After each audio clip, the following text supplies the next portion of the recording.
Welcome to Lemoore City Council Chamber located at 429 C Street. This is the January 16th meeting. Please silence all electronic devices as a courtesy to those in attendance. Thank you. If you could please stand for the invocation led by Pastor Ash and remain standing for the Pledge of Allegiance led by Councilmember David Orth. Let's all bow our heads and close our eyes for a moment of reverence to the Lord. Dear Heavenly Father, we thank you for yet another year to serve you, Lord. I pray for your blessing, for your favor, for your guidance, your wisdom, and Lord, sensitize us to all of those things, Father, in order that we may be more pleasing to you, Father. Lord, for all that needs to take place this evening, Father, we pray for your will to be done, for your favor, for your help, and your guidance. And Lord, we pray for a blessing upon this team that is here, that is assembled here today for such a time as this. And we pray all these things in the mighty name of Jesus Christ, our Lord and Savior, and all God's people said, amen, amen. Please remain standing for the Pledge of Allegiance. Ready? Salute. I pledge allegiance to the flag of the United States of America and to the republic for which it stands, one nation, under God, indivisible, with liberty and justice for all. Thank you, sir. Roll call. Not at all. Please do. Feels like July and the air conditioner not working. It's only 70 in here. Councilmember Garza. Here. Councilmember Lyons. Present. Councilmember Orth. Here. Mayor Pro Tem Gornick. Here. And Mayor Matthews. Here. Thank you. Agenda approval, additions, and/or deletions? There are none, Mayor. Thank you. Moving on to our study session, item 1-1, Optimized Investment Partners, LLC. Mr. Olson. So, good evening, Mayor and council members. Been going back and forth with Optimized Investment Partners. We've got together last week, met for a little bit, so they're going to do a little presentation this evening. So online here with us, we have Robert Michalik, I believe I said that right, and David Bilby. Both been in public finance, worked for multiple cities, and then they went out on their own and started their own business about 1.5 years ago. I am currently in the process of talking to their reference checks, but thought now would be a good time to just give a little 101 presentation. So with that, I'll turn it over to Robert, sorry. Yeah, no problem. Thank you for giving us a chance to present tonight. And I'm actually going to have David walk you through the deck. I believe you have it up on the screen right now. Can everyone see it okay? Yes. Great. Okay. Is it good now? It's good now. Yes, we're good. It's not letting David on mute. I'm wondering if it's because he doesn't have presenter view.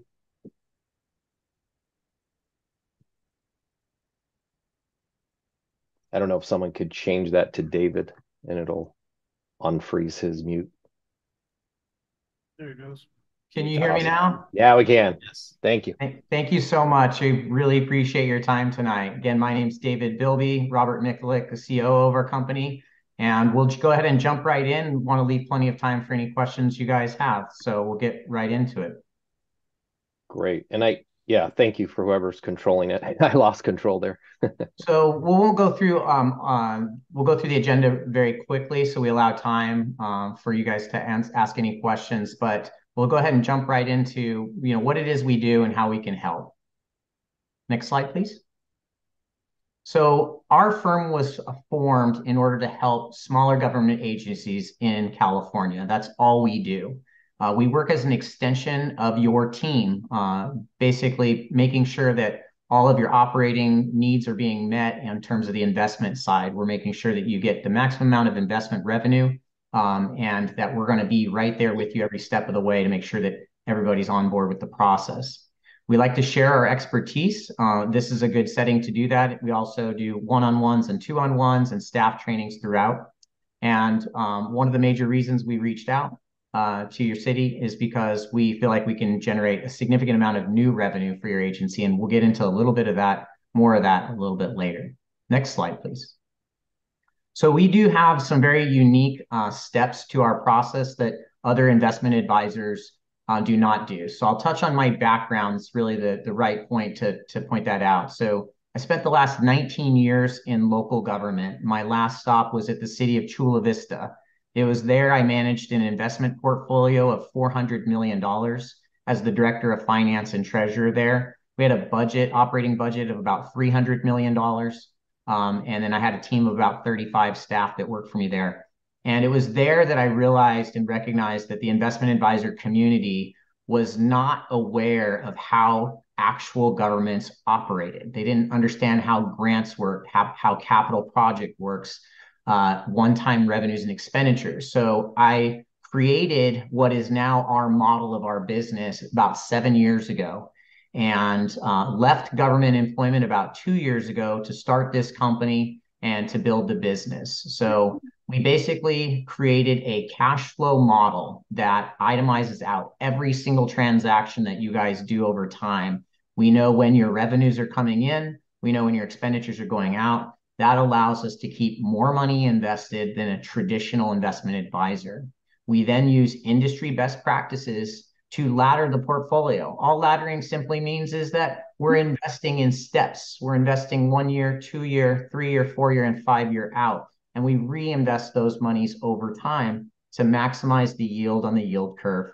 And at the end of the day, we apply industry best practices in terms of investment selection. So for agencies and cities that have not invested heavily in the past, we essentially start out with risk-free investment options. What are those? Those are federal treasuries, federal agencies, certificates of deposit below the FDIC limits, JPA pools such as Class, Camp, or Cal Trust, LAIF, or county pools. So you're not going to be taking any additional risk working with us. And if over time you want to take more risks, that is certainly available to you. But for starters, we do not recommend that because we want everybody, all the staff, all the council members to understand that we are actually going to reduce the risk on your portfolio by diversifying your money over a longer period of time, by diversifying your money over multiple investment classes and types, and you're not running the risk of leaving too much money with one bank. So if you have a lot of money with checking account or a lot of money with LAIF, that's not properly diversifying your funds. So those are the 3 steps to our success. I'm going to pause right there real quick just to see if everybody is okay with what we presented so far, see if there's any questions. Yeah, I'd like to have a question. This is Frank Gornick. What percentage, when you were at Chula Vista, what percentage was in your portfolio of the city's budget? So our investable proceeds were about $350 to $400 million. Our budget all in was about $300 million. So not all of that was reserved. Some of it was sewer funds, some of those capital projects funds, various utility type funds. So yeah, there was a lot of different types of funds. We had over 165 funds in our city. Okay. What was your operating budget for the city? Not your funds, not your refuse funds or anything like that. But were you in the black or were you in the red? We were always in the black. In the 7 years I was there, we were always in the black. We increased our reserves while I was there. We did pension bonds, things like that. We did a sales tax measure. But every year we were in the black, and our operating budget when I got there was probably around $190 million. And I think when I left, it was closer to $240 to $250 million. Okay. So you said there's really your model. I mean, it's nothing new in the finance industry, but you've applied it towards smaller cities, right? It is new in the investment advisor community because investment advisors are typically firms that are not former employees of governmental agencies. So what they do in an RFP process or any other type of process, they'll just ask the city, how much money do you have? And the city staff is requested to come up with one number. And when I got to Chula Vista in 2015, they were only investing about $150 million of our $300 million. So only about half of the cash was actually invested. Right. So you were investing water fund money, refuse money, et cetera. Yeah, we'll get into some of that in the slideshow here, but basically it's considered in the government code surplus cash, and surplus cash is referencing all funds that are not legally restricted in some type of pension fund. So like a 115 trust would be legally separate, but all other funds, capital project funds, utilities, those are all a part of pooled cash available for investment. Understand. Thank you. Any other questions before we move on? All right, next slide, please. So I don't want to get into the finer details of the government code, but section 53600 is where investments and what's allowed in California for local agencies. This is the section that you'd have to turn to. We in this room all have a prudent investor standard. So as an investment advisor, we have a prudent investor standard. As elected officials, you also have a prudent investor standard, as do the staff and employees that are safeguarding the money. So we all have a responsibility to ensure no loss of principal and to ensure liquidity up to 6 months of operation. So if we're looking 6 months out, we need to make sure that our revenues are coming in, that our expenditures line up, and we have sufficient cash to meet the needs of the organization. After safety of principal and liquidity, yield is the third requirement to be compliant with the government code section. And so a lot of agencies, especially on the small to mid-size, they don't have the level of staff or the expertise in the staff to be able to handle the day-to-day, what's happening in the market, what's the best investment to do. That's where an investment advisor comes in, and basically, their role is as an extension of staff to make sure that we're all complying together. Other areas of the government codes that talk about monthly or quarterly reporting. So we make sure all of our clients are within the government code section on quarterly reporting, as well as the annual investment policy. So those are all important parts of the deliverables that we have as an investment advisor to you guys. Next slide, please. So we're not going to go through these one by one, but when I mentioned earlier about investments that are permitted in the government code, we do not recommend all of them for our new clients. The reason that we don't is because when you get past the first few that are all yeses on your screen, those would all be considered low to no risk. Essentially anything that is backed by the federal government or anything that is backed by the cash itself. So all those pools, there's a lot of cash in there. It's not leveraged. There's no risk of default per se on all of the pools and placement services and things like that. Everything outside of that, so the no's on your bottom of your screen, those would come with some inherent risk, whether it's agency bonds, state bonds, bonds of other states. And on the next slide, there's a whole slew of investments that I have experience with, and I can just say you have to get into the finer details of the ratings of each of, back one slide, thank you. All the ratings of the individual companies. So let's say commercial paper or corporate notes. Those are all things that would be issued by a private entity, let's say Toyota Motor Corp, and you have to have a keen understanding of where their risk thresholds are with their business model. So it's not that they're bad investments, it's just that they do come with an inherent risk. So they pay you a little bit more in interest, but they have a default risk. So like I said before, we typically only recommend that after we've established a relationship with the client, and we're making sure everybody's on board with, okay, we're going to take a little bit more risk, and it's going to be, a very conservative amount of risk as we move forward. So next slide, please. So I think so far we've been talking a lot, and what we've been talking about is most agencies are in the passive management category. So passive means your money's in checking, in LAIF, in county pools, or one of the JPA pools. This is great for liquidity. It's great for access to your funds, and overall, it's pretty safe.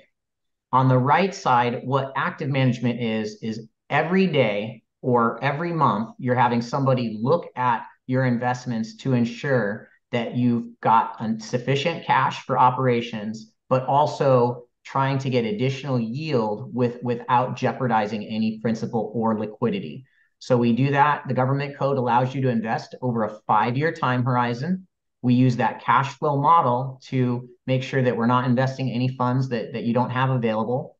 And we make sure to do all of those things and increase your yield substantially. So the biggest benefit you get from active management is knowing that you have sufficient cash for operations and while still getting sufficient yield on your portfolio as a whole, and locking in longer term yield. So not just all the liquid pools that get you money today, but you get to lock money 2, 3, 4, and 5 years out, which really helps for long-term financial planning when you've got those capital projects and things like that you might need more money for. That's where locking in those long-term revenues really comes in handy. Next slide, please. So this is on the slide, shows you where current treasury yields are. They might move up or down a few basis points on a daily basis. These topped out in October and they've come down a little bit since October. We took a snapshot based upon your last financial statements, your last ACFR, and you had approximately 44 million in checking. I believe that number is now in the neighborhood of 52 to 53 million dollars in checking. The LAIF number came down a little bit. So LAIF is yielding very close to 4% today. Checking accounts typically yield 0 or close to 0. And then you've got a few little miscellaneous investments in your financial statements that were a little bit older. And so what our goal here is, what we wanted to share is when we already did your cash flow model for you, working with Nathan. And basically what it allowed us to do is to say how much of your money, knowing that you have a budget this year that you're going to be spending some of your existing reserves this current budget year. So we did the cash flow model, knowing that you're going to spend a significant portion of your money this year. We estimate that we can get your agency approximately $2.55 million in additional revenue over the next, or in total revenue over the next 12 months. So where you're at right now is a few $100,000 in net revenue. We're gonna help get you to 2.55 million over the next 12 months. So obviously a very significant amount of money, and we're going to lock in as much of that as possible. So we can't lock it all in for 5 years, but you'll know that 18 months out, 24 months out, still a significant portion of those revenues are going to be secured and locked in. And I do want to touch on real quick the reason that you don't want to have all of your money invested liquid. And I think we'll get into that in the next slide, actually. I want some questions first. Okay, well, I'm sorry. I thought we had one more slide, but go ahead. So on the government code, is there a standard by which our auditors would audit this activity? There are. So what the auditors will make sure you do at the end of the year is make sure that you're reporting on fair market value of your investments. So that's something that we report on for you every quarter. So when we do your quarterly reports and hand that over to you, it's compliant with auditing standards. And then at year end, your finance staff will take the information we give them and do a journal entry to ensure they're reporting the market value of the investments. The market value of the investments, it might show a gain or loss. It's not an actual gain or loss. It's whatever the interest rates are at that time in the market and how they would value the securities you're holding in your portfolio. Everything else, we would assist with, on the accounting side, we actually can't do any of the entries for you, but essentially all of the interest that you're earning in the year, you're going to allocate those out to the various funds that hold the money. So the fund balance in each fund, the interest would get allocated at the same percentage or the same rate. And whether you do that on a quarterly basis or on an annual basis, that would be something the auditors would look over as well. I think you answered my question on that last remark. So any investment yields would go back into the funds from which those dollars came. Yes, sir. Thank you. What is that? Go ahead. What is the LAIF? What is that? Yeah, so that's called the Local Agency Investment Fund. That is run by the State Treasurer's Office, and it is a pool fund that a lot of agencies, probably 60 to 70% of agencies in California use. It has billions of dollars. I think the last time I looked, it had $400 billion in it or something like that. It's a liquid pool that offers a decent yield. So you've got some of your money in there, and it offers same-day liquidity or next-day liquidity So it's very popular, very widely used, but it definitely doesn't replace a portfolio. You mentioned that concerning our next year's budget coming up. Yeah. So if these funds were going to go back to the areas in which you you invested their funds, how would that help us in a deficit spending model? Right. So let's say we broke down each of your funds and we said your general fund represents 35% of your total cash. We could break that down with your finance team for sure, but using just generic examples, if a third of your money is general fund and we earn 2.55 million for you, then you'll have an extra $850,000 in your general fund to be able to allocate. But the nice part is, in my experience, what tends to happen is some of those other funds, your general fund may have had to make contributions towards. So if a capital project is over budget, sometimes the general fund's the only place you can go to grab another $300,000 or $500,000 to finish that capital project. That doesn't, now you're going to have some capital project money, whether that's grant money or money that's been set aside over the years in prior budgets, that's now legally separated into your capital project budget. Those dollars are going to get compounded by the interest rate we're making on it. So you're going to end up with more capital project dollars. So it takes less pressure, takes some pressure off of your general fund. And that is same for your utilities and other funds. So you can't commingle funds, but what ends up happening is your general fund is the biggest beneficiary of the investment yields and revenues, because no longer do you have to go to the general fund bucket when you need money. Yeah. Now, you made a comment that of the 2.55 million in your scenario, only 800,000 would be available. Why wouldn't, if you made 2.55 million, why wouldn't all of it be available? I was just giving an example. If a third of your cash is general fund money, that a third of the revenue we generate would be budgeted in the general fund. Okay, that makes sense. Okay. Yeah, you'd have 2.55 million more to budget in your whole budget. And how you allocate those, you could save some or budget it all. That's where you guys get to decide, make those policy decisions.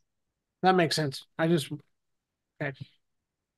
David, this is Nathan. During our conversations, could you kind of reiterate to the council what we talked about with looking back over that past and kind of knowing what we spend monthly and peak times and how the investments will ensure we have enough liquidity? Plus, I thought you said a $6 million buffer as like a safeguard. Could you touch base on that, please? Yeah, I sure will. Thanks, Nathan. So what our cash flow model does specifically, it looks at what are the high points of your balances in your bank accounts and your low points. And so that model allows us to say, okay, you hit kind of a high point in April, May of each year. So you've gotten your property tax installments, you've gotten your sales tax installments, and those are the major revenues that are coming in. Obviously, in some of your utility funds, you're getting monthly revenues, but you kind of hit your high point in April, May. You hit your low point in October, November, right before your December property tax allocation comes in. So what we do is on the investment side, we invest so that the investments mature in the months that you start needing cash. So that does two things. It creates long-term revenue, but it also creates liquidity each year of future budget cycles when you need liquidity. So that way, if your agency or your council decides we need $3 million, $5 million, $7 million, no problem. It's there because each year in the investment model, you're going to have $6 to $7, $8 million maturing in each year. So you're always going to have access to that money. And then Nathan brought up a really good point. We also make sure there's a liquid and short-term portfolio embedded in. So the longer-term portfolio might end up being 60%, 65%, maybe as high as 70%, but the long-term portfolio is never close to 100%. We're always maintaining a short-term portfolio strategy as well to ensure liquidity and buffer. So Nathan brought up $6 million. So we would leave enough money in your checking account to make your payments for payroll and accounts payable and things like that. We would allocate, let's say, $6 or $7 or $8 million to a pooled account that offers same day liquidity. So right now, for example, Camp and Class and CalTrust are offering 5.55% interest rate on liquid investments. So we can keep money, let's say it's $6 or $7 million. We can keep 6 or 7 million in there. And if the finance department says we need another $1 million to make a capital project payment, no problem. We draw it down from Camp or Class, and you've got the money in your account. And one thing that we mentioned to Nathan in our previous presentations is we never touch your money. We are an investment advisor. We're providing advice. We're providing reporting, information, and expertise and compliance. We do not have access to your bank accounts. We do not have access to your money. There's three other entities involved: a custodial bank, a large custodial bank, the city, a broker dealer. So we've got a separation of duties and controls in place so that you never have to worry about us doing something funny with your money. Did you have any money in SoftBank? We did not, because all of our clients are in the funds we mentioned. So they're in CDs, guaranteed by the FDIC, and agencies, treasuries, and pools. So no losses for any of our clients ever. Good, thank you. So that is pretty much wrapping up the presentation. The only thing I wanted to say here that I failed to mention earlier is if the Federal Reserve, if they lower interest rates, what we like to share with our clients is, even though in short-term investments today are very, very high, it's attractive to just put everything in a short-term investment. These are the highest long-term yields we've had in 25 years.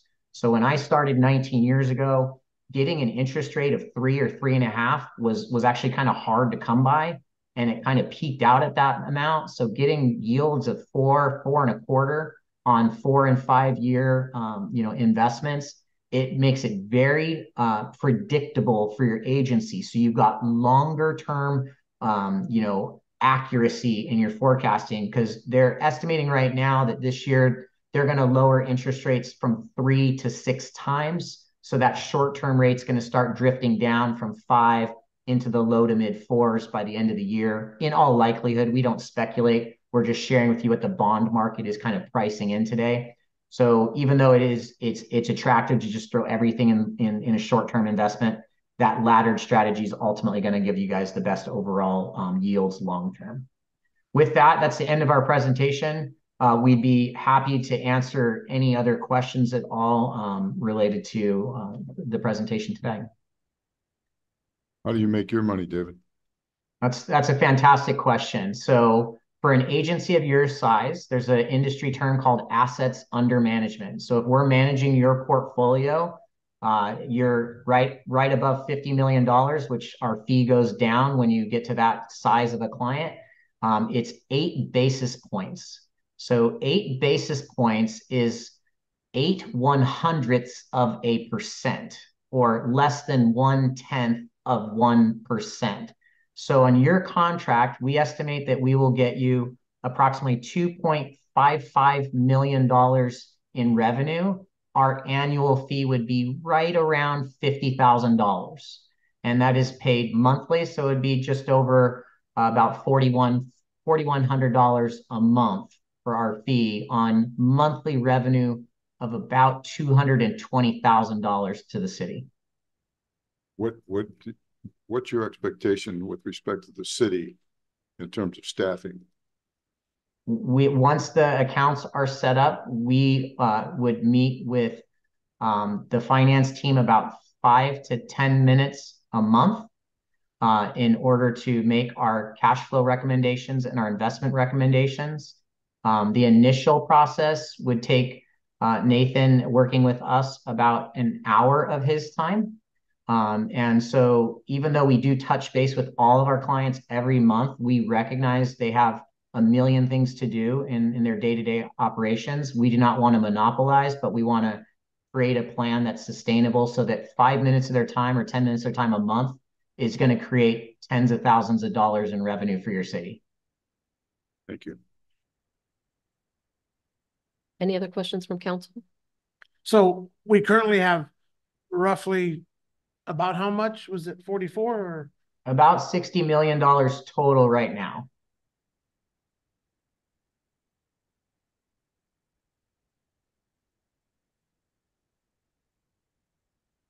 And that includes the LLMDs, PFMDs, That's everything. that's everything?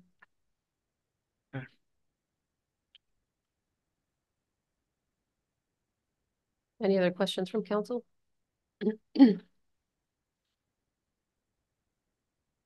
For now, I'll go ahead and open it up to the public for any public comment. Seeing none, I'll go ahead and, is there any online?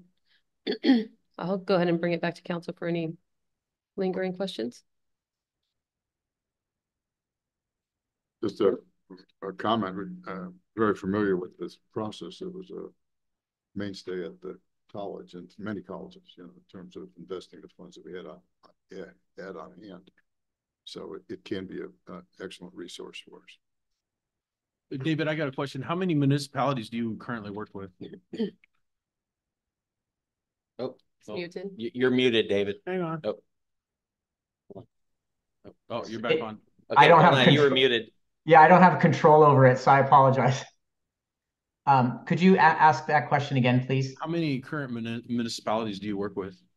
We have 8 clients today and about another 15 that are in a current stage, like similar to you, where we're educating councils and boards and things like that. So we started the business about a year and a half ago. We got our first client about 9 months ago, and we've added about a client per month, every month for all of last year.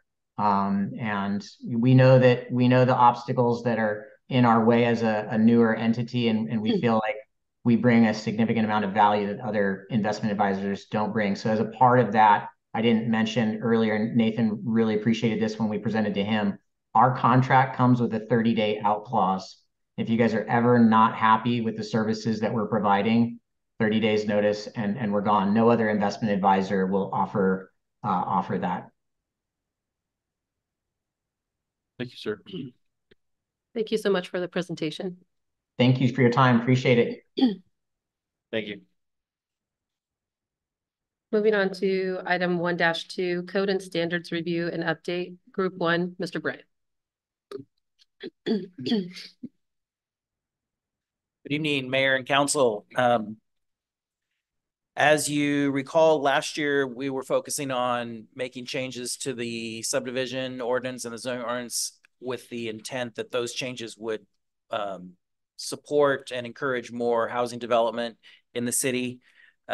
This year, we want to focus on more of changes that are coming up just for various reasons. They're not necessarily having a theme, but just changes that we see that could make the staff's life easier, changes or topics that are sometimes causing issues at the public counter when we're dealing with people that want to do things with their property, some state law changes, and also some things we've heard from the council in the last session that we didn't get to in 2023. So we put together a series of study sessions.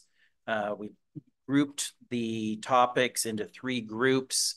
These were some things that we talked with the city manager, and then also we had a short study session with the city Planning Commission in November. They saw these and we're all for looking into each of these.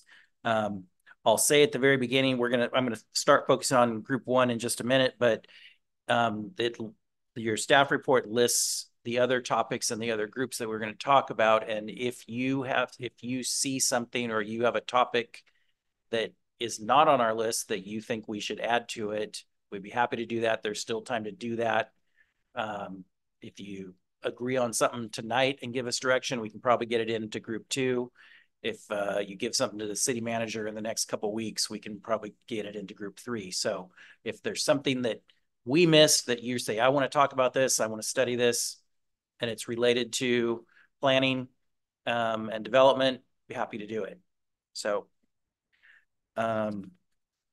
tonight I want to talk about 3 things. First one if we go to the first, oh, this is, yeah, I just kind of went through my introduction. So again, I think we talked about this last year. The trend is moving away from having discretion and having the city planner or the city council or the planning commission look at a proposed project and say, I like that project, so I'm going to approve it, and more towards having standards and just saying, these are our standards. This is how the city wants things built. And if you meet the standard, we're going to approve it. If you don't meet the standard, you need to change your development. So we're always looking for ways to come up with standards, because in a way it makes it easier. Everybody knows what the rules are, and then the staff knows, you know, what to support. We always want to make sure that the standards are something that you want and how you see what you see for the community. So that's why we're, you know, going through these kind of topics. So the first one we want to talk about is front yard fences in single family home. This is an extreme example of what we don't want to see. This is not in Lemoore, so the good thing for that. But so we have maximum height limits for fences when they're in front of the house, basically in the front yard. And right now the code says that it can be, you know, 3.5 feet tall, but it has to be completely open. So that would mean a wrought iron fence, a chain link fence, or a picket fence. So solid fences are not technically allowed in Lemoore, even if they do meet the 3.5 limit. So that's caused some issues with people at the public counter wanting to put those fences in. We don't require a building permit, but we do enforce the code. If we know about it, or if somebody comes in, we give them the advice, this is the code, this is the standard. So wanted to this question. So how do we enforce it if it's just hearsay or if we know about it? Through code enforcement, somebody if driving around. If they have to drive around. Yeah. Would we have a better idea of knowing whether or not it was taking place if we required a permit? Potentially, but people that aren't conscientious, that don't come in and ask, may try to avoid a permit anyway. So it may help. That's always, yeah, no, and then that's part of the discussion is like, how should we handle this? There's a future topic where we're going to ask the same question. It's like, hey, should we require building permits for this because it's not required now? So it's really about, you know, it's about how do you want Lemoore to look in the residential areas, but then also how much freedom do you want to give people to do what they want to do in their front yard? So some cities, and there's a table, we did research in some other cities and what they allow. Some cities, probably the extreme would be that 4 feet seems to be the height for single family homes. A lot of cities differentiate. So like a multifamily apartment complex might allow a taller fence if it's see-through, if it's wrought iron. So we currently don't distinguish between that. It's pretty much all 4 foot or 3.5 feet. So we're not looking for you to come up with specifics tonight, but give us direction as do you want us to try to be more accommodating, try to be more open to giving people freedom to do the style of fence they want to do. Where do you see us wanting to go? And then what we'll do is we'll come back in the next study session with some draft language and some ideas, and then you can give thumbs up or thumbs down, and then we'll bring it back later for actual ordinance change. During your during your study session, did you guys discuss like the chain link fences or the iron fences instead of this wood fence? Was there a difference? Well, the way the code is written now, the fence has to be see-through. So you pretty much have to have a chain link or Kind of like or what's on wrought the iron. screen now. So the question would be, do you want is a solid wood fence also acceptable? Do we want to change the code to allow that as well? So if you're looking at the PowerPoint presentation now, so something like that, can it be 5 feet? Or do we want to keep it 3.5? Then that's the question, because you want to raise it, because it's something like that. Some of those, they're 4 feet, but some of the posts are probably higher than 4 feet. So and that's a question too, is like how accommodating do you want to be? And knowing that it's getting, we're, as I opened, is how we're trying to be more objective, is like, once the code is set, we kind of have to follow it. We can't say, well, I'll let you go 5.5. Don't tell anybody. So we're trying not to do that at the counter. So, but if like you say, if the direction we get is, hey, try to be more accommodating, something like that looks really good, wouldn't mind that in Lemoore. We can write a code that can allow that and still prohibit that. Right. Because my question is, that looks not a welcoming, but No.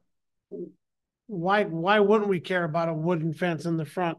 If it was painted or it was nice and upkeep, what would be the big deal? Why does the city care what a homeowner does in their front yard with their owned property? And that's the So, yeah, question. these are old ordinances that past councils have set as the standard. So that's exactly what we're doing Yeah. this. So do we care? Do we not care? I don't know. I see the chief stepped out, but if you're responding to a call, it's always nice to be able to see the front of a house. Yeah. It also gives protection against theft. I think if you don't have, higher tall fences, you have places for people to hide out if they want to try to break in and things like that. You lose visibility on the front. Oh, I care. I think for the preservation of the neighborhood and the aesthetics of property values in the city, I care with what the front yard looks like. I mean, there's a home in my neighborhood's got a cement front yard. It started out as a daycare center, and they moved, and it's still a cement front yard and a fence. So, but aesthetically, they did some nice planting. The fence wasn't a 4-foot fence; it was a lower fence. It looked okay, but yeah, I think part of our, at least my job on the council, was we want to preserve our neighborhoods, and wooden fences deteriorate a lot quicker than metal fences. Well, and that's why I like these see-through fences. They look nice. A wooden fence, we may want to keep the 3.5, because at least you can still see as far as for safety reasons, right? I mean, there's some nice white little picket fences, 3-foot ones around town that look nice in the front yard. I don't see any problem with those. I think another reason why people put these fences in their front yard is for pet purposes. There's a house in my neighborhood. My little friend Pepper lives there. If there was a solid fence, I would jump out of my skin every time she ran up to bark at me. But with her fence that she has now, I know when she's coming. I can say her name and greet her. She doesn't bark at me then, because she's my buddy.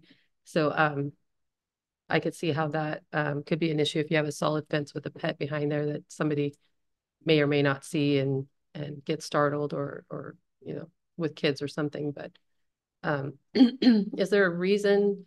What is the reason that residents are giving you when they go to the counter of wanting a solid wooden fence versus the fences that are currently allowed?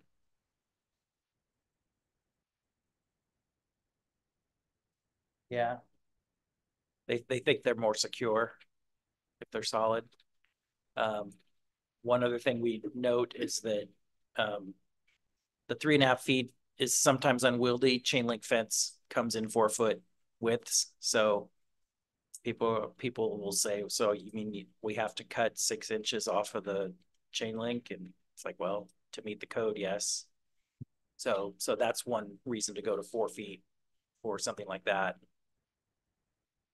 Regarding solid, so one thing I run across is visibility. So when you're backing a car out, and if you have a small child that's walking along the sidewalk, you won't be able to see them. They'll be below you know, the Right. fence line, so. Right. So. So I just want to comment on the mayor's question. So how many do we get at the front counter asking for this? Gobs and gobs or just? Pardon me? Would you mind coming to the What do you- microphone what to do you mean speak? by I'm sorry. quite a few? Is it a dozen or is it 2 dozen? Or are we talking about? Steve, just repeat what she said. She said we get a lot of new fence requests in the springtime. Like how many? I mean, what are we talking about here? Couple dozen. Well, I'm I'm gonna weigh in. I want to be accommodating, but at the same time, I don't want a 6 foot backyard fence in the front yard. Yeah. For many reasons, for police, for fire reasons. I've all of it. I think the 4 foot fence would be fine. I mean, I hate to say that it would be nice if we could just use common sense on some things. And I'm not trying to say that you're not, but if chain link only comes in a 4 foot roll, yeah, do you have to cut 6 inches off of it? No, I think that's a dumb thing to say. But at the same time, I feel like I'm contradicting myself by saying I want to be accommodating, but then again, not let them build a 6 foot solid fence. So there's my direction. No, that's good. And that's the kind of direction we're looking for, because then we can take that and craft code that we can show you and you can say, yeah, that makes sense. So how about on the side? So the yellow house on the top right. So yeah, it's got a chain link fence in the front, but then the side yard or the side fence, it looks like about a 4 foot solid wooden fence. So would that fall in or out of? Currently be out of code. So where does that fence have to stop being? You understand my question?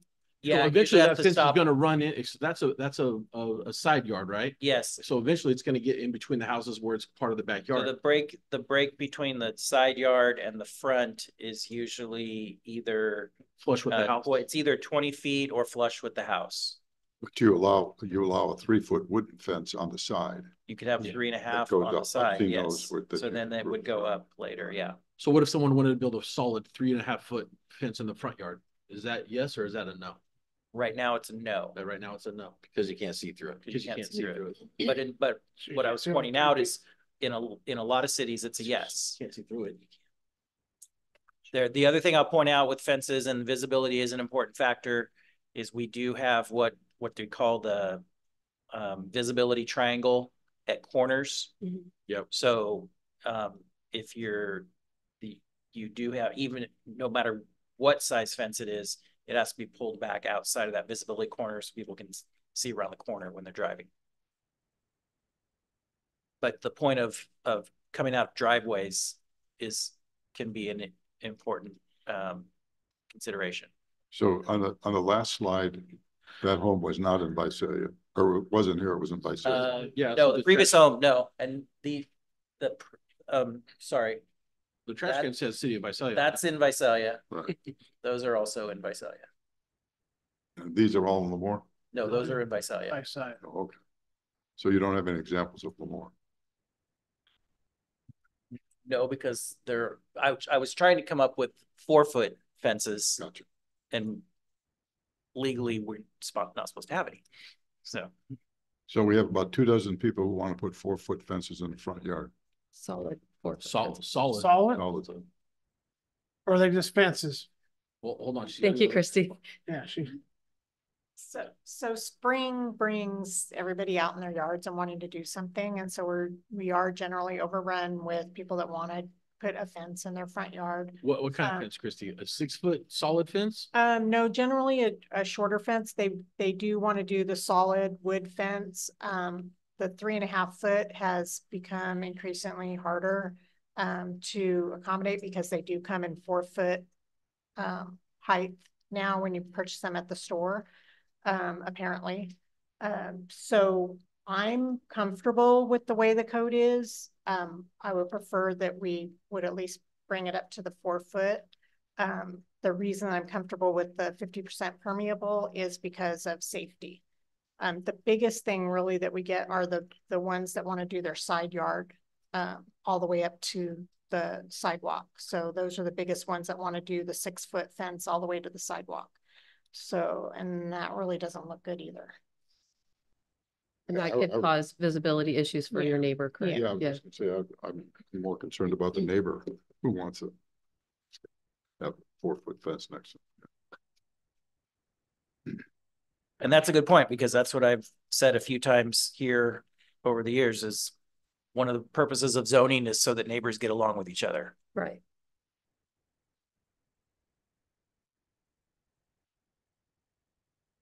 So there seemed to be consensus with Councilmember Lyons's comments? No, I didn't Be accommodating, but not too accommodating. I say yes to the 4-foot, and I also say yes to the 50%, how she worded it. Permeable. That's kind of how I'm leaning, but a 6-foot solid, no. Okay. That's my 2 cents. So then currently is it 3.5 feet on a solid fence on the side yard? No, it can't be solid. It can't be solid. So did we want to allow a 3.5 foot solid wood down the front or not? You do have some of that in the. As long as you don't, I don't think, as long as you don't encroach in that triangle, I don't see, you know. But then you have the issue of kids on the sidewalk that you also can't see when you're pulling out of your driveway. It's 3.5. That's what they make mirrors for in your head and your eyes. Make it to where. So one of the options is you could have solid up to a certain height, but you could go higher if it's permeable.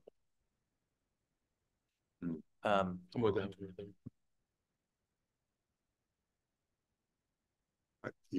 I don't mind the wrought iron fence like that see through. I just, So you're not really interested in going to solid? I don't see any reason to go to solid at all. Okay. In my opinion. All right, we can work with that. Mr. Reed, do you have a comment?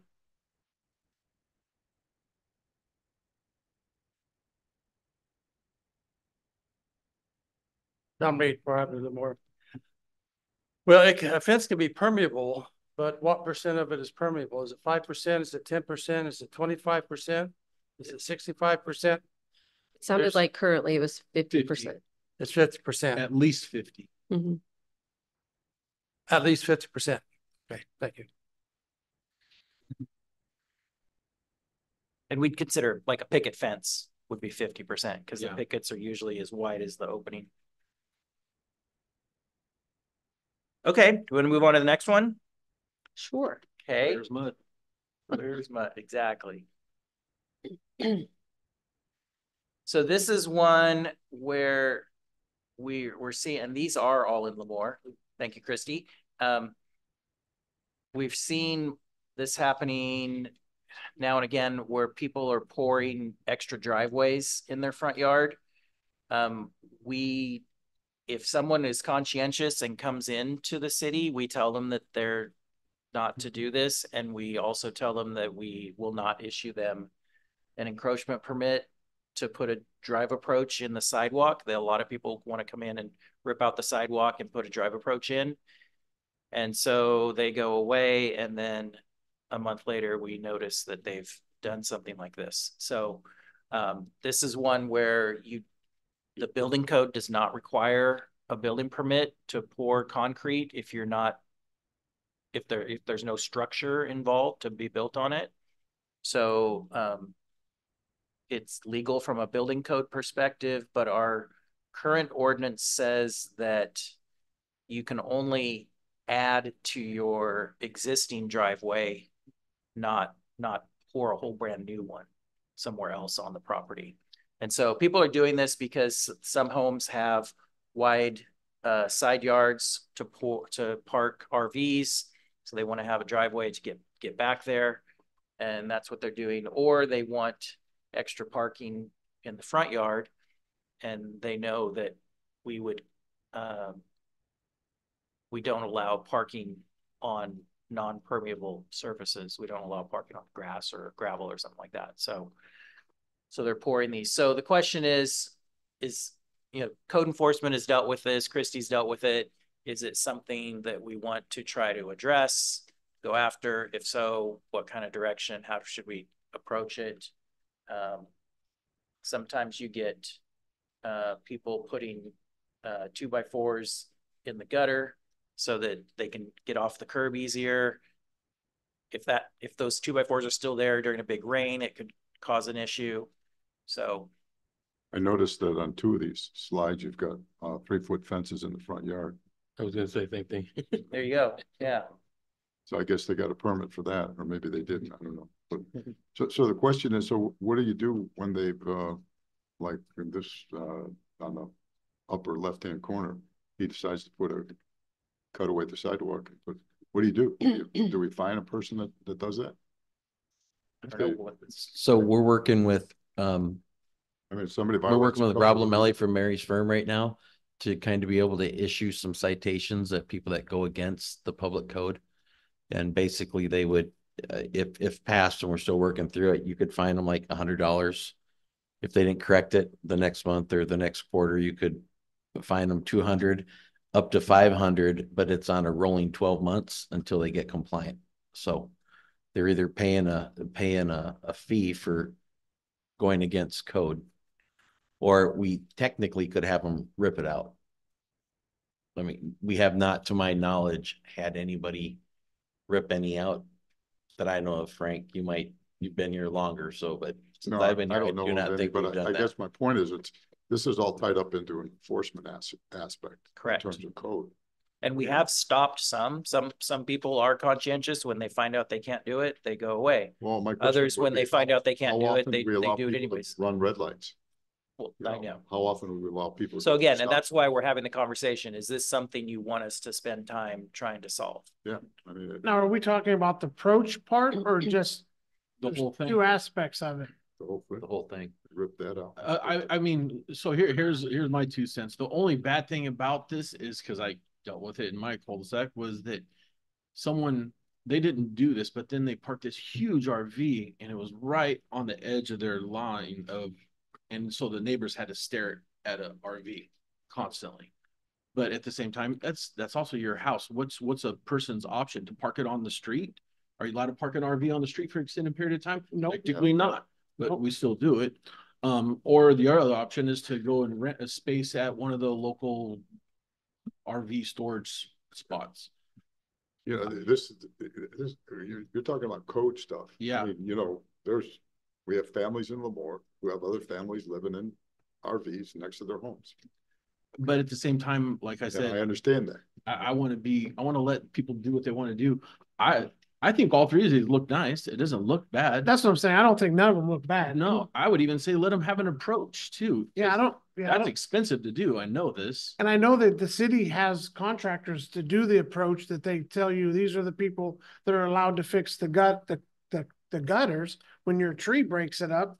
I mean, to me, I think this is an overreach. I think, you know what? The person owns the property. It looks good. It's not gravel. It's not this. I mean, it's within code of the building code.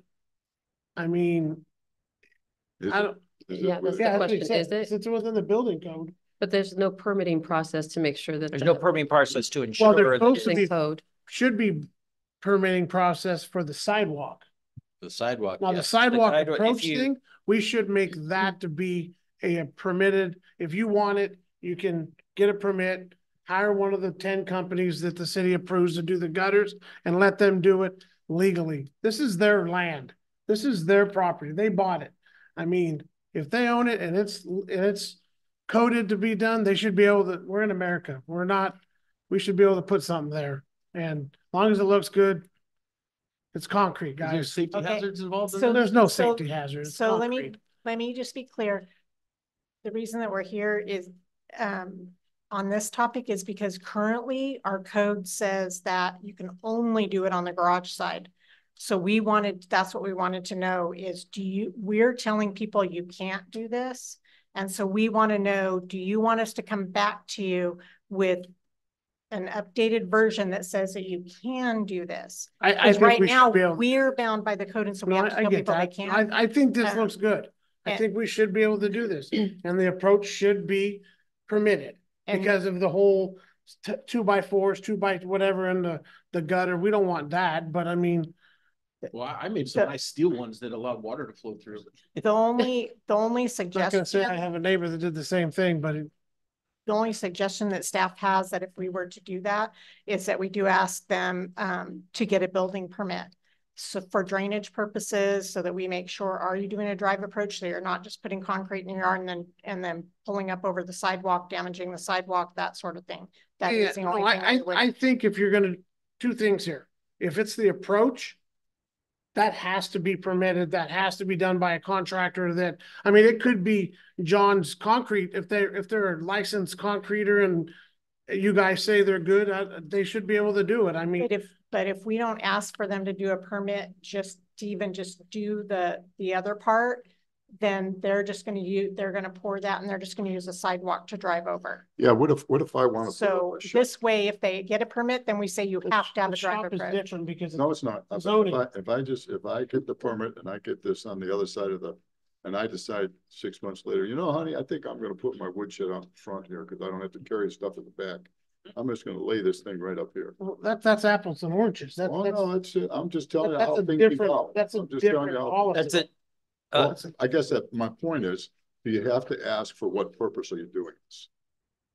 You know, Correct. Is it Sure. just because I like concrete and I want to put my initials in it, or am I gonna build a pad for a RV, or am I gonna? Can we ask those questions, or do we ask those questions, or would that help in terms of, for what purpose? Yeah, we usually have a conversation. What is your intent? What are you trying to do? Because What are you you're trying to not allowed to put accomplish? another structure on the front of your. Yeah, because we That goes within codes. yeah. And putting another, like coming back later and putting a structure on it, there's different codes that would prohibit How that. about if I roll in my RV there? Well, that would probably be allowed. Okay, too. Once it's there. Because they own it and they own the property. I mean, we own the property. You're gonna tell people now what they can and cannot do on their property. You can't have that big of a pool. You can only have this size of a pool in your backyard. Oh, we do that. Yeah, but We do have codes that I know we require. have pools of how big of a pool. No, I'm and not how talking about deep pools. and I'm all talking that, about in but- the front of your house. Well, no. There are codes. You can't have your I RV know parked in front of your house for so long. in the driveway, No, on the street. in the street, yes. It's in the driveway too, correct? Well, if you have like abandoned vehicles that are not moving, gathering dust, flat tires, we can That's go after vehicles. those type of But vehicles. how about the vehicles with the RVs or whatever? RV. I thought our code says they're supposed to be behind the fence line if you get them into the backyard, but if they fit in your driveway They fit in your driveway. and they don't hinder the sidewalk, then you're allowed to Put 'em park on- it in your you're driveway. allowed to. And charge rent. Oh, God. That's an Airbnb. No, I mean, yeah, there's That's an nothing Airbnb. stopping you from doing that. One So- thing I'm Okay. not fully aware of so if you had a driveway, you can reduce the amount of off-street or on-street parking. Cause I'm not sure if you can block a vehicle could block a driveway, so I think it might reduce the ability for street parking. That's true too. Yeah. Or could In front you of my allow, house. could you make it said that on a secondary driveway, you could block it? Yeah. I mean, to me, it's simple solutions to a complex overthinking a situation. It's the owner's land. They want to put a concrete on the side of their house. I agree, the approach needs to be done by code and if you need a permit, But so how about this? Do they have to do an approach if they do a temper or a pad like that? What if they didn't want to? Because I Well, want to do this, but I don't want to do Yeah, it. maybe just So- make a basketball. Then end up damaging the curb over time. well, but they have to pay for the damaged curb anyways. If someone comes by there, you're in charge of that curb in front of your house anyways. So if you run over it 100 times and damage it, you're fixing it anyways. So just like a tree was in one of my older houses, it damaged a curb and I couldn't cut the tree down because they wouldn't let me cut the tree down, but I had to pay for the damage it did to the curb. So I know you guys did your research. What are the other cities around us do with this? Yeah, Concrete. in the report. I don't think we know. The other cities focus more on the of not whether you can or can't do it, but on how much of your front yard is being paved. So there's usually like a linear percentage to say like you can't pave more than 40% of your front yard or something like that. So if we wanted to give people more leeway, like Councilmember Orth is saying, we could put something like that. So there'd be a limiting factor. So somebody doesn't come in and concrete their entire front yard. Yeah, can other cities park their RVs in there? Because I'm gonna be honest, I wouldn't like if my neighbor had an RV blocking my view of everything, right? But that's just my personal opinion. Some cities do, some cities don't. Sometimes it depends on the size of the city because smaller cities have more time to deal with things like this. Bigger cities are like, I don't have time for this anymore. And Yeah, so, and just yeah. like, Mr. Lyons said, and rent it, right? So we don't know what's going Yeah. on and how we can enforce that. So Yeah, but couldn't some of that be done by just neighborly talking to your neighbor and yeah. dealing with it? I mean, So depends on what the code is. You gotta No, have receipts to back. I've already talked to Mr. Orth, he said I could do it. I'll add, it's getting a little off topic, but I'll add, most cities prohibit living in an RV, no matter where it's parked. Yeah. Do we have that as a Yeah. code? We do? Yeah, not more than 72 hours. Oh, wow. And if you want to stay longer than 72, the chief of police has to authorize that. Do we enforce that, Chief? Have you had? We do. Do we? Yeah. he said, yes, we do. Yeah, I'm sure you've had some interesting conversations about it. Right. In the last 4 years, I think I've issued 2, Oh, where they had like a medical emergency in the family and they were in from out of town, but that's really it. That's the only time I'll issue an extension. under those circumstances, I think we can all agree that. Yeah, that's not an issue. But how about the ones that are kind of permanent residents in the city? Yeah. Sounds like nobody Yeah. else. We've had a few, and we've taken enforcement action in that. Okay. Essentially, had to go through the process. And they've complied. Got your direction? My 2 cents is they have to do a permit and whatever to mess with the sidewalk and the approach. That's if they mess with it. That's if they mess with it. If they don't mess with it, they're responsible for it anyways.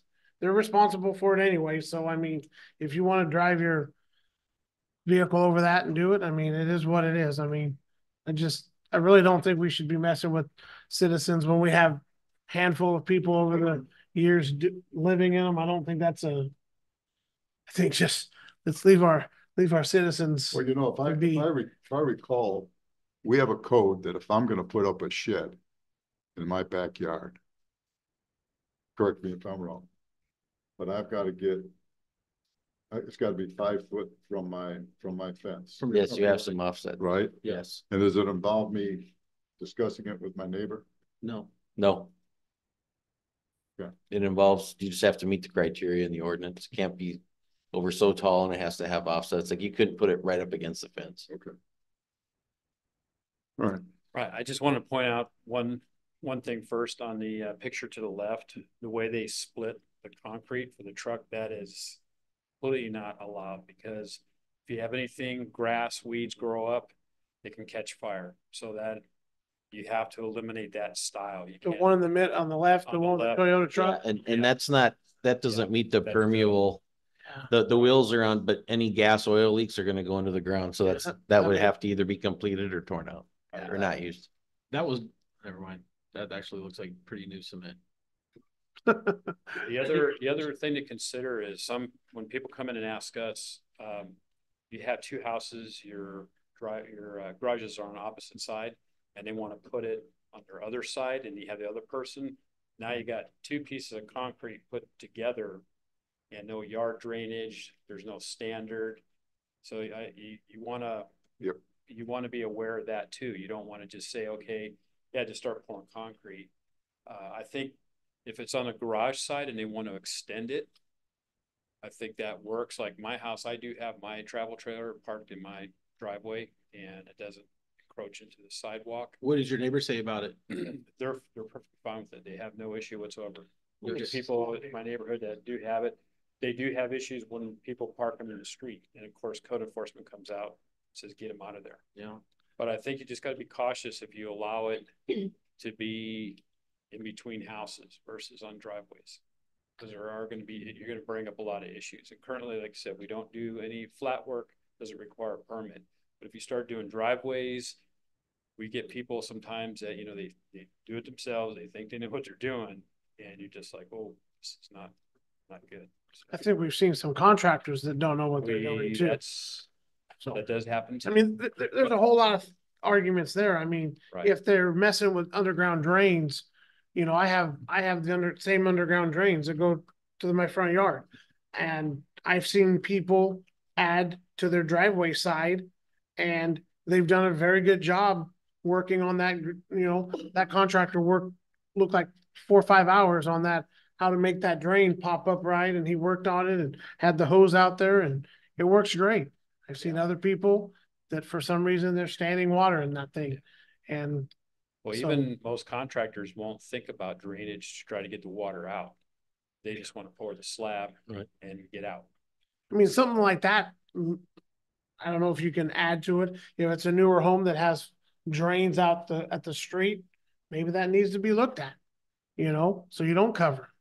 Probably Yeah, that but could we be don't- solved with the permitting process. And then that would also ensure that Yeah, I think we should. any type of, like this one on the top right, it's fairly large. And if this person sold their house, but they didn't, you know, they say they did it themselves and it wasn't thick enough, or they didn't follow the right procedure, then person moving in could end up with a huge hassle of, like, in, you know, a few years it starts breaking apart or whatever, just to make sure that there's a standard in quality. I'd be okay with the permit for that, to get a permit for flat work, because I mean, what's a permit cost? $100? Well, it's based differently. We don't have a set value. It's based on different criteria. Yeah, but we don't about- charge right now for flat work. No, I know, we but would even have if to we come up- did that and made it to where someone came out and inspected it to make sure it wasn't, I mean, that's fine. I mean, I don't see no one I mean, let's make sure they're doing it right. My 2 cents is keep the current code that we have, driveway side only. But that's just me. You know, one thing I appreciate your work on this. Obviously, this is a topic of discussion. Have you talked with any realtors in town, what they think? So, Yeah, I think you brought up a couple of good points about, you know, if you're going to sell the home and somebody hadn't followed code, and the realtor looks at this and said, well, it's not what it was originally there for. You know, I mean, well, I could tell you another example, I think too. Can you make sure you speak into the microphone? Thank you. I think another example you need to look at is lot size. Because there are some houses out here, especially in some of the other areas that are like 19th and a half, where you go around the turnover there, and there's some very large lots. And they put a circular driveway in. Their approaches were already in, so they were allowed to do that. And I get a lot of people who will come up and go, well, I got such a huge yard, and you're telling me I can't put another drive over there. So, you know, maybe look at that. And then also consider like where GJ Gardner built. You don't want people in there extending driveway because there's really no room to extend driveways. Mm-hmm. So, and then consider maybe too, allowing the approaches to be a little wider than what the current standards are. So that way, if you are expanding on your side, you're able to push it maybe over to the property line. So that way you can get up without doing, because that's one thing I have to maneuver mine on an angle to get up in there. And it's like, I put the boards down and drive up over it, and then I do that. And also approaches are 6 inches. So that's why they're heavier duty. They're made for so. How long ago did you guys realize the 2 houses on the bottom was the same? oh, I saw that everywhere. Yeah, I did not. You probably weren't looking at the screen, obviously. They tricked you. Any other questions from council on this item? So I guess my question is, why are we even looking at this? It's because people have already done it illegally, or? Yeah. Because I mean, I think our code there, we should enforce that code. That's my opinion, because here's what I think. Okay, I'm gonna go buy a big toy. It doesn't fit in my driveway. So now I'm gonna put a concrete slab on the other side and park that big thing there. Which I don't mind people buying toys, but I mean, use the driveway that your house came with. Yeah. One of the other things I don't think would have a huge significant impact, but when they're planning all these neighborhoods, they're looking at drainage, retention basins and things like that. And with MS4 and more rules coming out for oils going down the drains, when you start allowing additional parking, additional driveways, it just makes compliance harder with some of the stuff coming up. And I don't know, because every neighborhood, they look at how much grass, how much runoff they're going to have, and then the storm drains, everything's designed to accept the water during the storm that's coming off these.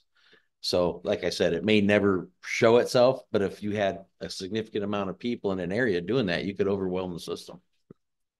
I mean, hell, we overwhelm it sometimes now when we get that half inch in 20, 30 minutes, we're already curb to curb water. So it could have an impact. That's a good point. You know, Mr. Brandt, you started this conversation by saying that, you know, we made some changes last year. Yes. You know, we began allowing more homes with smaller lot sizes, yeah, that didn't fit our code. Okay. And so my question is, how do we evaluate whether that's been good or bad for the city? Who's evaluating? Takes time. What you're using to evaluate. Yes. I mean, if it's looking for numbers, I guess that's one thing. But in terms of, I mean, if our standard is quality homes, and that's what we're talking about, neighborhoods, things like that. No, it takes time. It takes experimentation. I know years ago there was a neighborhood in Visalia where they experimented. They went to 30-foot wide streets, and the planners thought it was a great thing. Everybody else okayed it at the time when it was on paper. And then when it got built, everybody hated it. The solid waste hated it. Fire department hated it. The people that lived there hated it. And so city changed the standard back. I would say for this, I need to do more research. I think I might even go knock on some people's doors that live next door to some places like this and see how it affects neighbors as well. Because while we all understand that we can do what we want with our property, we also live in neighborhoods that, you know, good neighbors go a long way. And I think Lemoore's a neighborly place, and I'd like to make sure that we kind of keep it that way. Okay. So personally, I'll just do a little bit more research for next time. What would stop somebody from just parking their RV on the grass? Like if you were to say, no, you're not allowed to do this, Pat, and they were just to pull it on the yard anyways. That's against code, correct? That's against code for parking on a impermeable Yeah. surface or permeable surface. Yeah, I say let them have a side driveway. That's my opinion. All right. Does the public have any comments on the driveway portion? I think so. See, We're a little mixed, but that's all right. We'll help. We'll figure it out. hopefully. Yeah. All right. The third one is the city has a heritage tree ordinance. This was actually started. You couldn't just have some this week, some week. No, we're doing this for the next couple months. Yeah. That's why we got 3 groups, because I knew you couldn't get through all 20 things. You know, It's gonna be a long night. This is the last one. Okay. This is the last one? Go ahead. Last Until one. next study session. Until the next study session.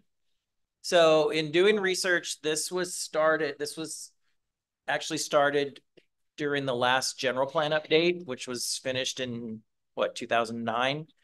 So there's a policy in the general plan to adopt a heritage tree ordinance to protect legacy trees, basically big trees. pistachios, almonds, walnuts. Well, the general plan didn't give specifics. I think the idea was if you've got a really nice, beautiful, large tree that's 100 years old, the city has an interest in making sure that somebody just doesn't come along and chop it down. So in doing our research, what was adopted in 2012 was a heritage tree ordinance that said certain trees of a certain trunk size, so 12 inches in diameter or greater, were protected, and you couldn't just cut them down. You had to show that there was a reason it was diseased, it was dying, something like that. And then the city would issue you a permit to cut it down. When I first started here about 10 years ago, we made some changes to that ordinance. The list of trees that were protected was much longer, what I recall. And it was that council at that time narrowed it down to these 6, which is Valley Oak, Magnolia Ash. And I'm sorry, I could not even find a picture of a large Magnolia ash tree. That one's pretty small. California Sycamore, Modesto ash, Italian stone pine, and the California fan palm. So that's what's currently in the code. What I've seen other cities do, other cities have similar types of codes, but they don't have this many trees on the list. For example, Visalia only protects the Valley Oak tree, but they protect it pretty heavily. Like they're pretty strict about that, but it's only that one particular tree. So even like a pin oak or some other type of oak, they don't care about. But a valley oak, they care about. Visalia's got a lot of 200-year-old valley oak trees, so that's what they do. Tulare, similar. They only do the valley oaks. They're not as strict as Visalia is about it. So, question is, do we want to keep doing this? This kind of came up more recently. We hadn't really dealt with this issue. I know when there's new subdivisions being built, I would check as part of the review to see if the developer was going to cut down any trees in the process. And I think we had one case where we had them redesign it to keep the tree. But usually we haven't had to deal with this, but we had one case recently where someone had a valley oak tree right smack in the middle of their backyard.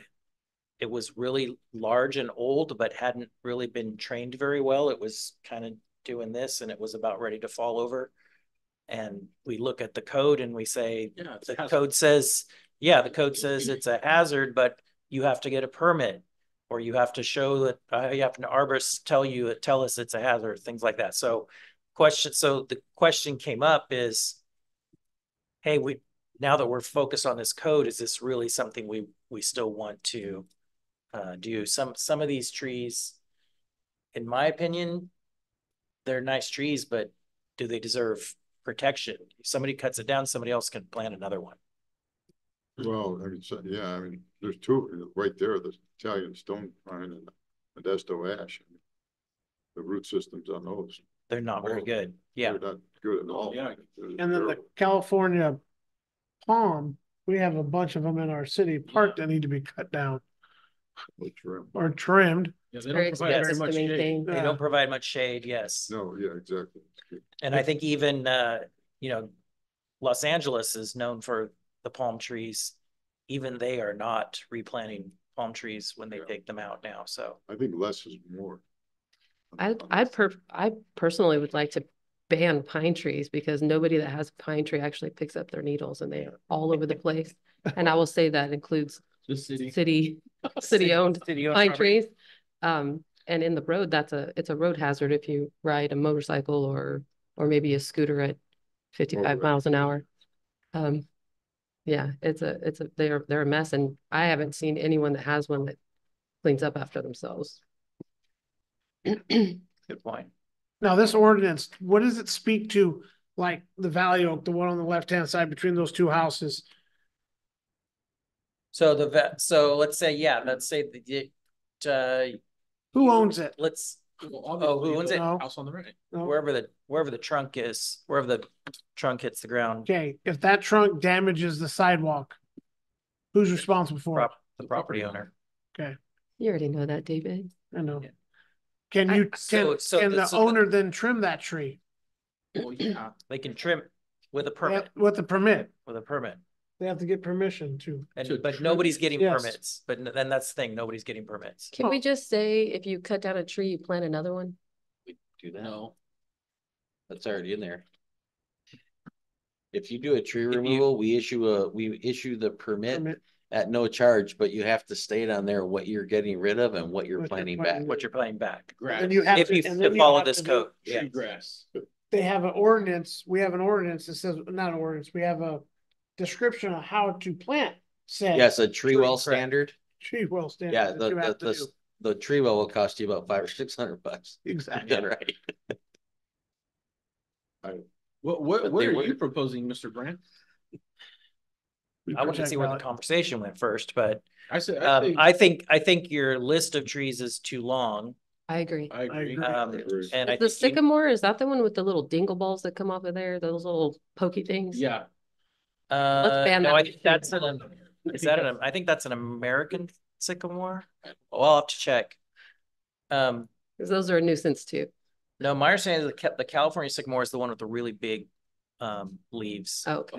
oh, What's on there? Did they get a permit? Probably not. That's a no. So the question is which trees to protect, and then what would be how strictly to protect them? Like what would be allowances for cutting them down? You know, I've seen various levels of strictness over the years.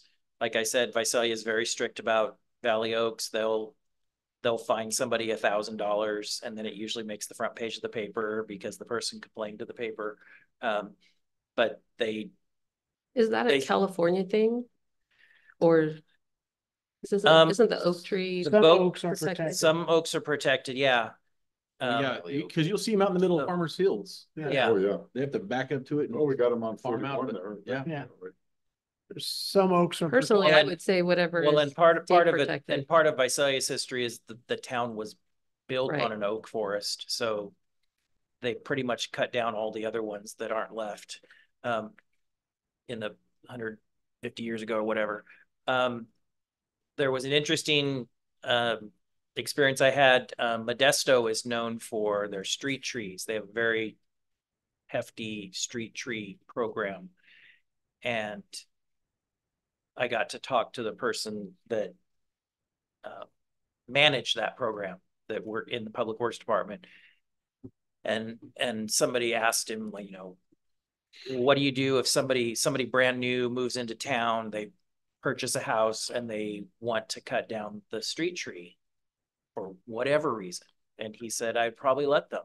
And I was surprised that he said that. And he said, they'll move away someday and then I'll plant another one. He said, our city's going to be here much longer than that one person. So you have different viewpoints on how to deal with this. I have a question for Christy, because Steve, I'm sorry, you're probably not going to know the answer. How many times do we, in a year or whatever, do we tell someone, no, you're not allowed to cut down that tree? It's more than 12 inches diameter at the breast height. I'm on my 16th year here, and I've not ever had to deal with this portion of the code. This last year, we had someone that did purchase a property. They were cleaning it up. The same tree that Steve was talking about, and I got a call. So since I got a call, I had to act on it. Is this on Liberty Lane by chance? On where? Liberty Street? No. Liberty Lane? No. Oh. It's near here.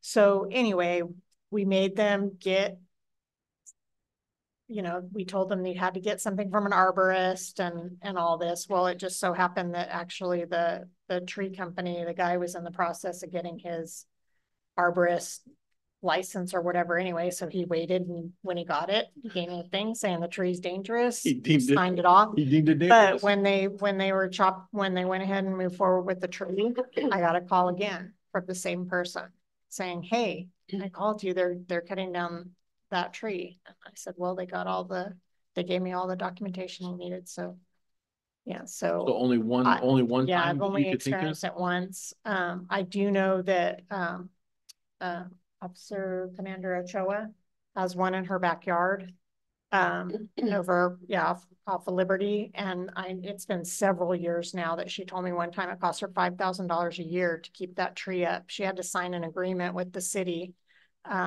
when they did the subdivision. Whoever bought that lot she had to sign an agreement saying that she would not cut down the tree. And so it cost her money. She has a swimming pool that's constantly. And it was a Valley Oak she was dealing with? It's a Valley Oak, yeah.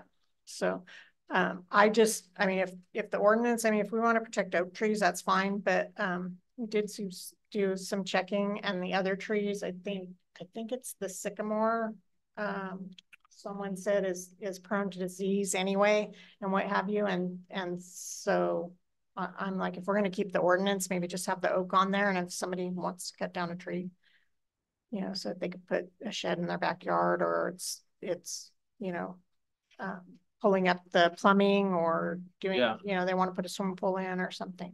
Well, I don't want to say this publicly, but my vote is to go ahead and let whoever cut them all down. I don't care.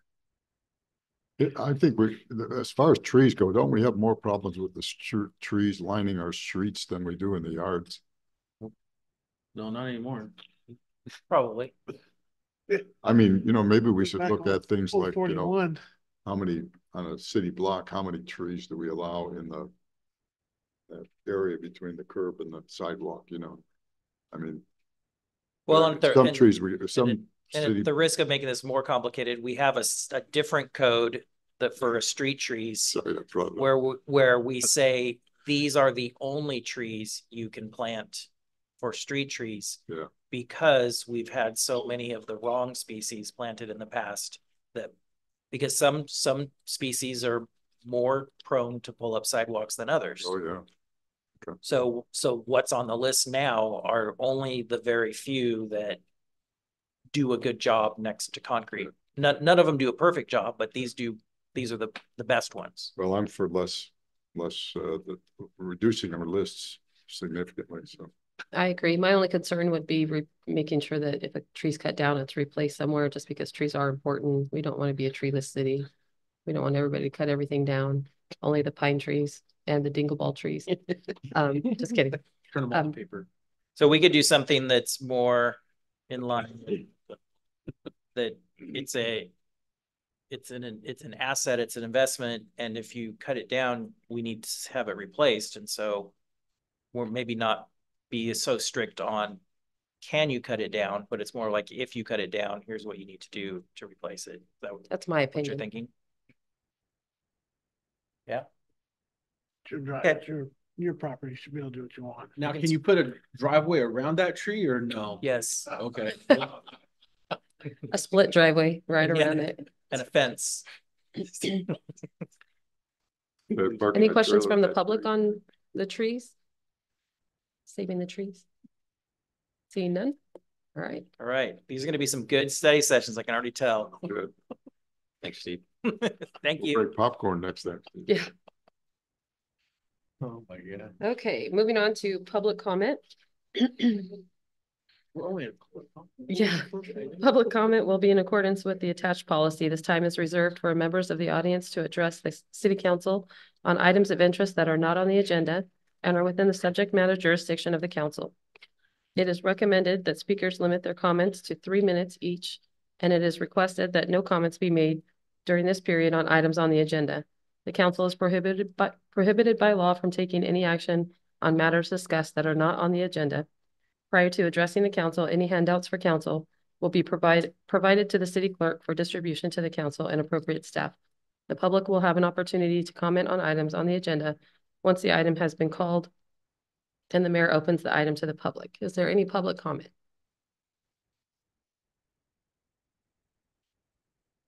Is that right now online? Nope. All right, seeing none.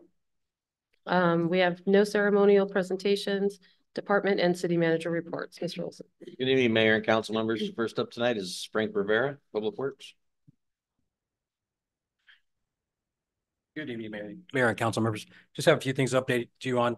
Last week, Public Works put the traffic signal at the corner of Fox and Heifer Ramon Road on four-way flash in preparation for Panda's PG&E hopefully energizing. So that's supposed to occur either tomorrow to Friday. They've given a window of Wednesday through Friday. So that traffic signal will remain on four-way stop until the power is re-energized. Helena, they broke ground about 2 weeks ago. Looks like they're pretty well done with all the rough grading on site. We issued them a encroachment permit, so they'll probably start to now do the rough grading along in the right of way section. So yeah, they're moving along pretty good out at the Helena site. Our crack fill project, we have the contractor coming back next week. We're going to walk the project one more time just to make sure that they have cracked or sealed everything that they're responsible for. So we're going to have to take one more look at that project before we finalize it. Yes, Frank, just a question on the approaches on 19th to the overpass on both sides. Are we responsible for those, or is Caltrans?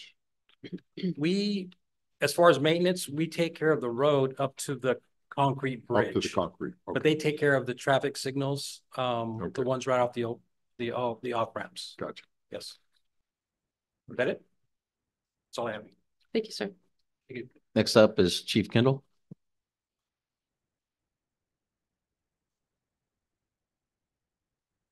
Good evening, Mayor and Council members. A couple things. I just wanted to thank the West Hills College for allowing us to use their facility over there to perform our yearly active shooter training. We partnered with Lemoore Fire, and the first time we partnered with American Ambulance as well. It was a big 2-day evolution that went off without a hitch. It was real good. We are currently hosting a radar operating school over at the CMC. We partnered with the CHP. They didn't charge us anything since we hosted the spot. And we have 7 officers in that course. Apparently they haven't held this course since COVID. So we're a little behind, and that'll get everybody back up to speed on radar certification. And then lastly, I think a lot of us know or have heard by now that Captain Maggie Ochoa has been selected as the Chief of Police for the city of Corcoran. So I just want to publicly thank her for the 26 years of service to the city of Lemoore, and couldn't do it without her. So that's it. Thank you. Thank you, Chief. That's good. Couple things out of my office. We've scheduled another roundtable meeting for January 24th from 5 to 7 p.m. at the CMC. We currently have 9 people registered and about 6 spots still available. You can sign up for that if interested by getting a hold of the city clerk. Budget season is upon us. We'll be getting our directions from finance this week on how to go in and start building budgets. So that season's upon us. It's going to be a little crazy for the next few months. We're almost completed drafting the RFP for refuse. So that should be coming soon to council, if not the first meeting in February the 2nd, for you to look at the draft. And then the downtown music has all been ordered. We were short. We budgeted $20,000. There's a little over $6,000 difference, but the downtown merchants used their fund to cover the difference. So music's on order. We'll open a music playing here probably in April sometime. And then over the holidays, thank the police, fire, out there working the holidays, and our guys keeping everybody safe. But we had some great events, Presence on Patrol. And part of that was we got to have a little potluck and break some bread before we went out and delivered presents. And I went by our local Indian restaurant over here, Twisted, and purchased a pan of chicken and rice and the garlic naan and stuff. And when they asked what it was for, and I told them, they said to thank to thank our police department. They comped the meal and said, let us know in future events. We'd like to help support things like this in the community. And I know a lot of people donated and helped, but this is just the one that I was particularly involved with. So I wanted to give Twisted Indian food there a shout out. That's it. Thank you. Nathan, what time was your roundtable meeting?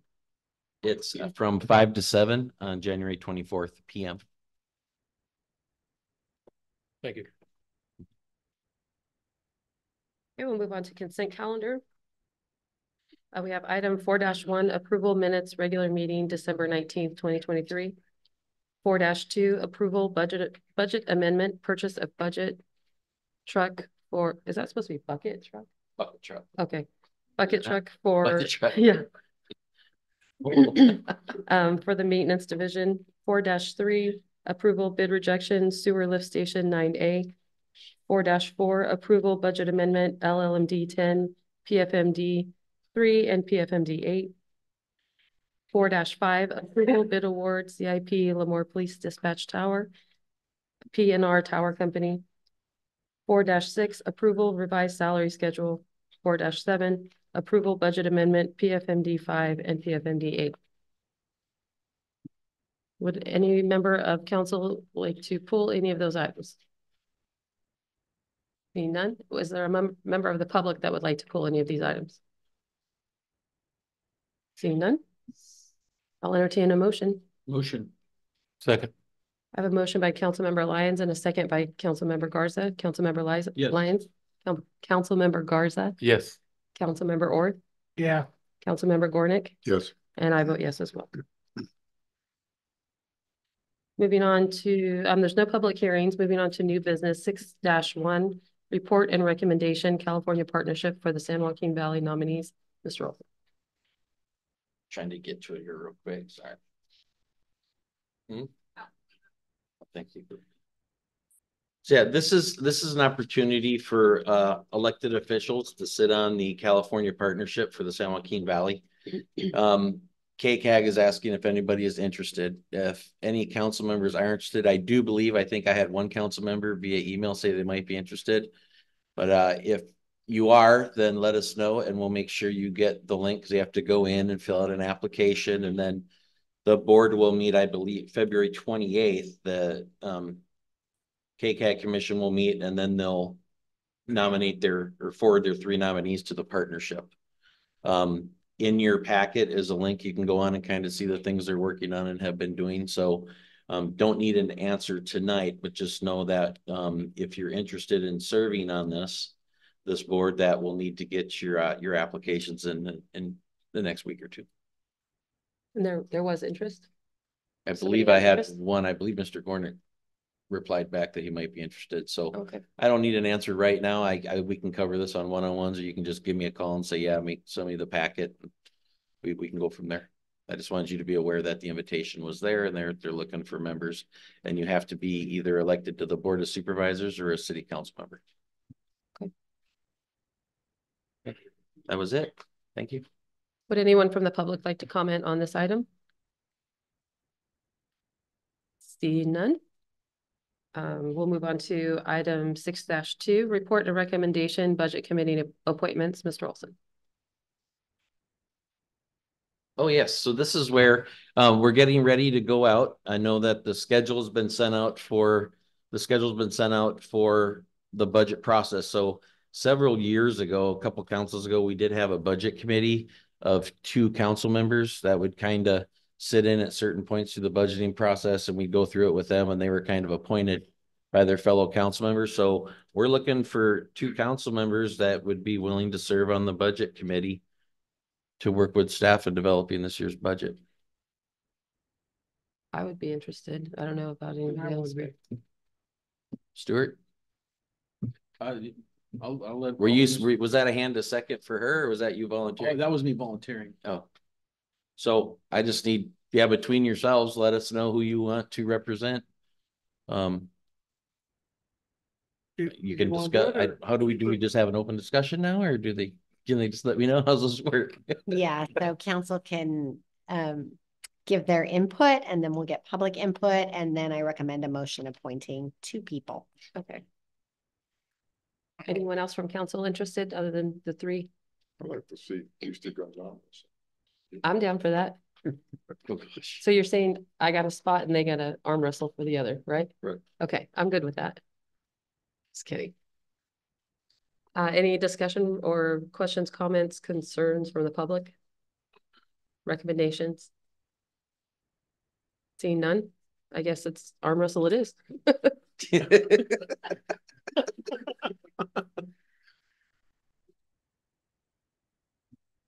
I don't care. Well, it's up to you. I mean, I didn't know if you want to do it. You want to do it? Sure, I'll take it. Okay, cool.